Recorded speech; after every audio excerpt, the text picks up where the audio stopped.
সামসিং থেকে উদ্ধার আবার ভাল্লুকের আতঙ্ক ছড়ালো মেটেলি ব্লকের সামসিং এলাকায়। এদিন দুপুরে সামসিং বাজার সংলগ্ন এলাকায় একটি বাড়ির বাগানে ঘোরাঘুরি করতে দেখা যায় ছোট্ট একটি ভাল্লুককে। এরপর এই খবর ছড়িয়ে পড়তেই আতঙ্ক তৈরি হয় এলাকায়। আশেপাশের মানুষ সেই ভাল্লুক দেখতে ভিড় করে। খবর দেওয়া হয় খুনিয়া বন দপ্তরের অফিসে। ঘটনাটি ঘটেছে বুধবার চাপড়ামারি ওয়াইল্ড লাইফ স্যাংচুয়ারি অধীন সামসিং চা বাগান সংলগ্ন বাজার এলাকায়। এই গ্রামের মধ্যে ঢুকে পড়ে ভাল্লুক দেখতে পায় গ্রামবাসীরা। বনকর্মীরা জাল দিয়ে ভাল্লুকটিকে খাঁচায় আটকায়। বন দপ্তরের অনুমান, এই মাঝবয়সী ভাল্লুকটি পাহাড় থেকে নেমে এসেছে। কালো কুচকুচে হিমালয়ান ব্ল্যাক বিয়ারটিকে প্রাথমিক চিকিৎসা এবং স্বাস্থ্য পরীক্ষার পর নেওড়া জঙ্গলে ছেড়ে দেওয়া হবে বলে বন বিভাগ সূত্রে জানা গিয়েছে।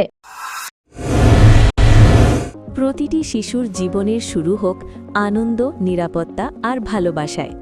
স্বাগতম বালভাটিকা প্লে স্কুলে, যেখানে শেখা শুরু হয় হাসি দিয়ে। প্লেওয়ে পদ্ধতিতে শিক্ষা, যত্নশীল শিক্ষিকা আর সম্পূর্ণ নিরাপদ পরিবেশ। প্লেওয়ে, নার্সারি, এলকেজি, ইউকেজি এবং ডে কেয়ার সব এক ছাদের নিচে। সেশন 2026-27 জন্য ভর্তি চলছে এখনই। আপনার সন্তানের সুন্দর ভবিষ্যতের প্রথম ধাপ। আজই যোগাযোগ করুন বালভাটিকা প্লে স্কুলে।